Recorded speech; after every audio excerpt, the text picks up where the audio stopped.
guys, welcome back to our channel. Today we're going to be continuing on in our Bible study of David and Goliath, which is in 1 Samuel chapter 17. And today we're going to be doing verses 28 through 49. This is the climax of the story. This is where David defeats Goliath. Spoiler alert.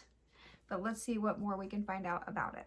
So if you haven't been with us for one of these videos, we are re-looking at stories from the Bible that we heard as children and trying to dive in deeper to learn more than what we knew before. So let's get into it. Now Eliab, his eldest brother, heard when he spoke to the men, and Eliab's anger was kindled against David, and he said, "Why have you come down, and with whom have you left those few sheep in the wilderness? I know your presumption and the evil of your heart, for you have come down to see the battle." And David said, "What have I done now? Was it not but a word?" And he turned away from him toward another and spoke in the same way, and the people answered him again as before. In last week's, we learned that David was at at where the battle was taking place. He heard Goliath's challenge to the Israelites, and the Israelites were then sharing with him what they thought the king would give the person who defeated Goliath. So David was interested in hearing about that, and now his brothers are saying, "What are you doing here? Go back home. Go back to the sheep where you belong. You are not a soldier. You're not where you belong." David's older brother Eliab is annoyed with him and thinks that he's just kind of showing off or trying to show off. Typical sibling rivalry. Pretty much. Okay, and then verses 31 through 37 say, "When the words that David spoke were heard, they repeated them before Saul, and he sent for him. And David said to Saul, 'Let no man's heart fail because of him. Your servant will go and fight with this Philistine.' And Saul said to David, 'You are not able to go against this Philistine to fight with him, for you are but a youth, and he has been a man of war from his youth.' But David said to Saul, 'Your servant used to keep sheep for his father, and when there came a lion or a bear and took a lamb from the flock, I went after him and struck him and delivered it out of his mouth. And if he arose again, I caught him by his beard and struck him and killed him. Your servant has struck down both lions and bears, and this uncircumcised Philistine shall be like one of them. For he has defied the armies of the living God.' And David said, 'The Lord who delivered me from the paw of the lion and from the paw of the bear will deliver me from the hand of this Philistine.' And Saul said to David, 'Go, and the Lord be with you.'" Think about it. Think about fighting a lion or a bear and killing them. Yeah. And being successful every time. It's crazy. But I also like the confidence that he has that they are God's people, and his reason for his boldness and his confidence is that he knows that God's hand's on them and his will prevail. David's willingness to go to battle just shows that he has a lot of faith in God. Verses 38 through 40 say, "Then Saul clothed David with his armor. He put a helmet of bronze on his head and clothed him with a coat of mail.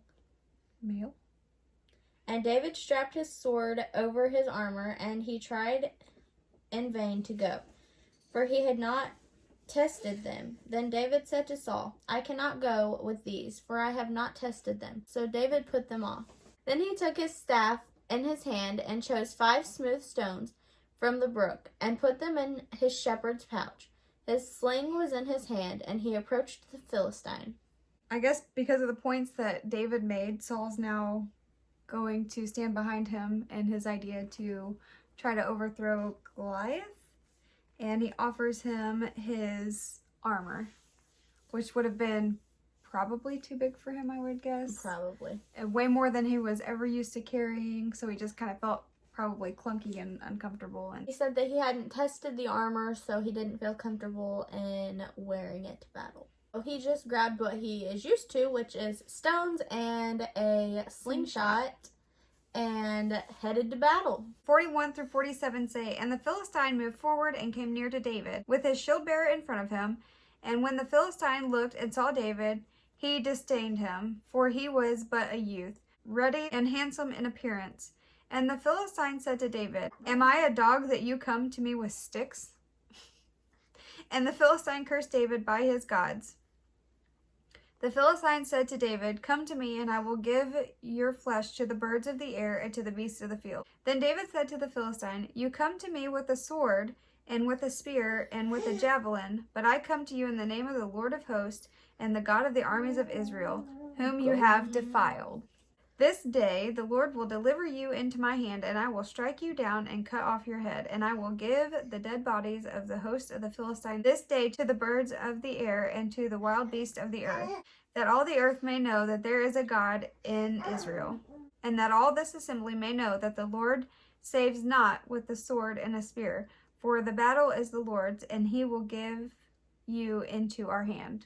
Sassy. Very. I need to read the good part. I just can't imagine. Can you imagine being so like, I know what I'm talking about. God's on my side, so you're going down. I'm just going to say, that is very strong faith right there. He has a very strong faith in God, and that is awesome.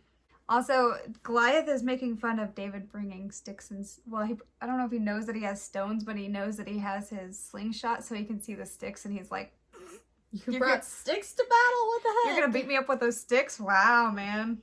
I'm terrified. I'm going to read the commentary for verses 44 and 46. It says, "And Israel, being deprived of burial and exposed to birds and beasts, was considered worse than death itself." Like, it's not only are you going to die, but I'm going to embarrass you after you're dead too. Kind of. Or that's what it gives me the feeling of. You're not going to be given a respected funeral or burial. You're going to be just left to lay. Verses 48 and 49. "And they say, when the Philistine arose and came and drew near to meet David, David ran quickly toward the battle line to meet the Philistine. And David put his hand in his bag and took out a stone and slung it and struck the Philistine on his forehead. The stone sank into his forehead, and he fell on his face to the ground." So David shot him in the forehead with a slingshot and a rock, and I like it. I like that it says David ran quickly towards the battle to meet the Philistine. Like, he was eager to get there. He's like, "Oh, I'm sick of this." Yeah. Pulled out that slingshot, shot him in the forehead, bam, there's Goliath. That's crazy. Just to think that a simple slingshot and stone could take somebody out like that. I mean, I guess if you practiced enough with it, you would get pretty accurate with it. But yeah. So that is it for this Bible study. We hope you guys enjoyed Bible studying with us. If you guys learned anything new about the story of David and Goliath up to this point, leave it in the comments below. Anything that we didn't point out or you just found weird, we'd love to know. We'll finish up the story next week. And if you guys do enjoy our videos, we also post videos on Wednesdays and Fridays. Wednesdays, we are doing Weird Words with Amber and Mariah. And on Fridays, we do fun videos, makeup, food, fashion, DIYs. Never really know what we're going to do until it happens. But if you like a good laugh or just some good entertainment of us doing something silly usually, you can join us for those. Other than that, we hope you guys have a good day, have a good week, and don't forget to shine. And we'll see you in the next one. Bye.